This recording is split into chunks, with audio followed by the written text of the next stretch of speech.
71,9 milhões de inadimplentes, praticamente um terço de toda a população brasileira está no vermelho.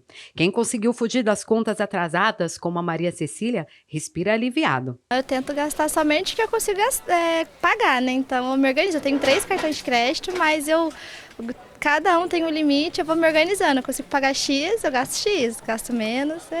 Tem que se organizar, né? Se eu compro uma balinha, eu já pago na hora, que eu tento pagar o máximo, não dever nada para ninguém. Mas o problema é que nem todo mundo tem o cuidado da Maria Cecília. Aí a questão é mais profunda. Segundo o Gabriel, coordenador do Serasa, são muitos os brasileiros que não conseguem arcar com contas só com o salário. E nessa matemática, as compras no crédito continuam sendo o principal vilão. Para se ter uma ideia, só os juros do cartão pode chegar a mais de 400% ao ano. Muitas vezes, infelizmente, a gente vê que algumas famílias têm um nível de endividamento um pouco elevado para a faixa salarial, o que compromete também aí grande parte da sua renda, grande parte da cessão de crédito no mercado, também da tranquilidade dessas pessoas. Com a falta de pagamento, entram em cena as cobranças. E sabe o que acontece com muitos devedores? CPF negativado. Essas 71,9 milhões de pessoas, de brasileiros que são inadimplentes, elas estão sim com o CPF restrito, por conta de inadimplência mesmo, que são dívidas negativadas com menos de 5 anos, né?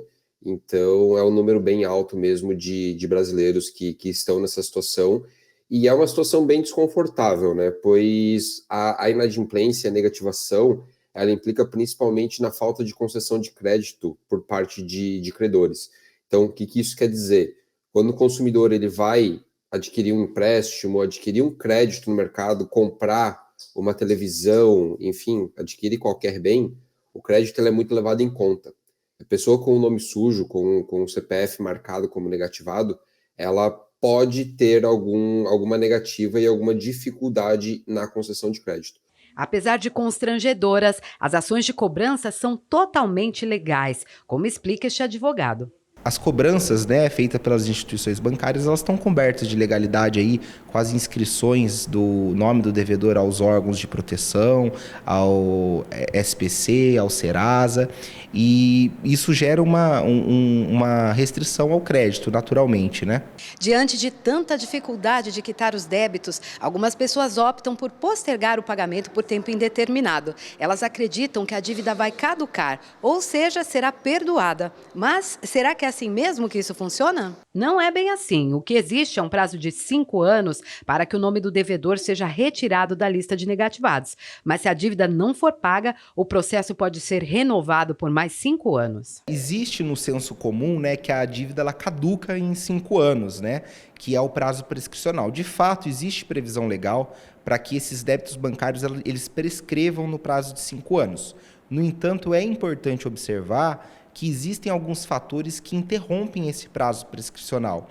Então, após a ocorrência do débito, né, da mora do devedor, sendo o banco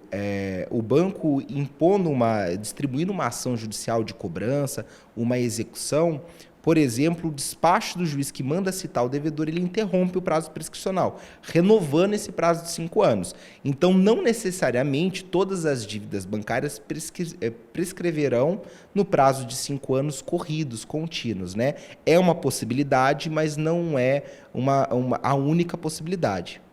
E para tentar sair da inadimplência, a educação financeira é um dos caminhos. Se planeje, crie um orçamento familiar e categorize suas contas. Saber quanto se ganha e quanto se gasta no mês é fundamental. Essas contas, que são as contas fixas, não podem passar de 55% do meu salário.